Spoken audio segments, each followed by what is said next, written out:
For those seeking K-pop stardom, the path can be long and grueling.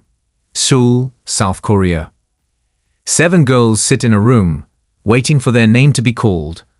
All of them are young, slim and gorgeous, ranging in age from 14 to 20, with glossy hair and flawless skin. Anticipation hangs in the air, and nerves are written plain on their faces. They're about to find out which among them will make the cut to be in South Korea's newest K-pop group. A dream shared by countless young hopefuls across the country, and increasingly the world, as the multi-billion-dollar industry surges in global popularity.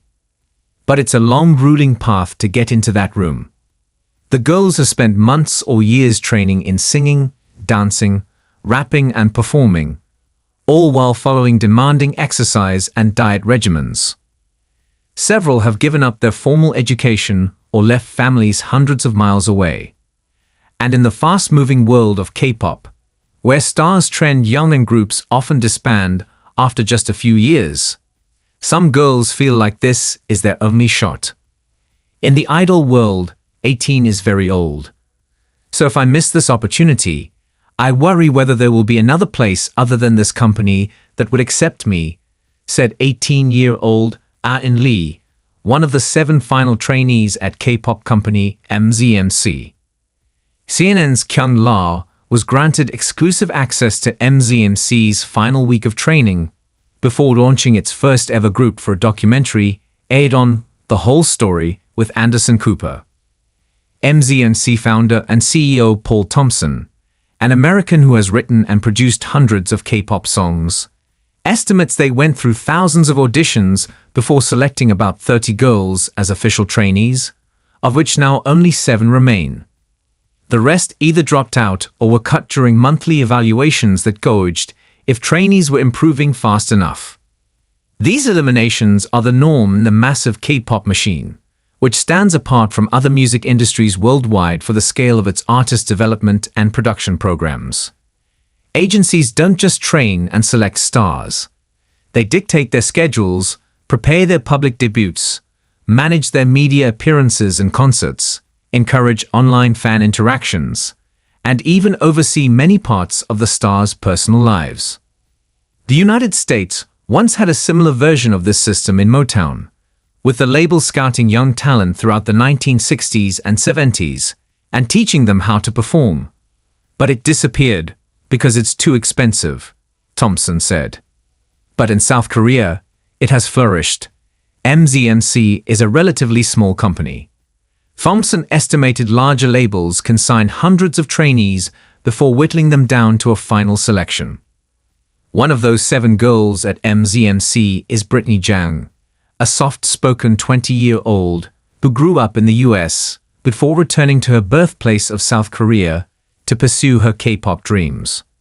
The oldest of the trainees, she seemed confident about her chances of making the final 5. Perhaps because she knew what was at stake. If she isn't selected, that means that I can't become an idol, she told CNN, using a term commonly used for K-pop stars. This is my last chance. Relentless training and pressure. For the girls, every day begins with 2 hours in the gym before a full day of classes including vocal and dance lessons.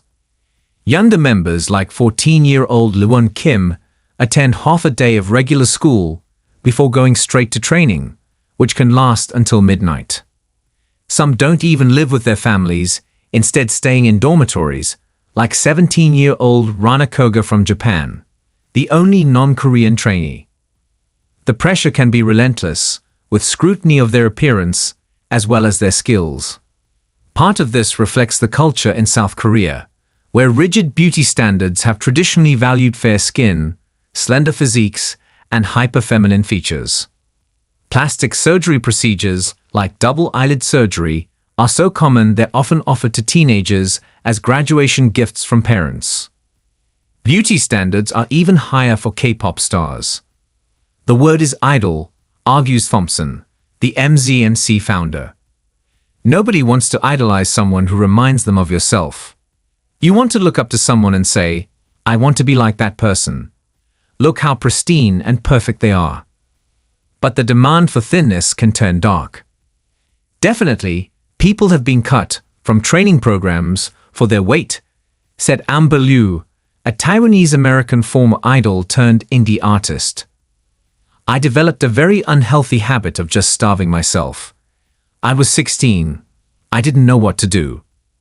Min, another independent musician who used to be part of K-pop group Miss A, told CNN 100 pounds, about 45 kilograms, is considered the standard weight for a female idol. Those expectations color the daily lives of the MZMC trainees, who closely track their intake and weight.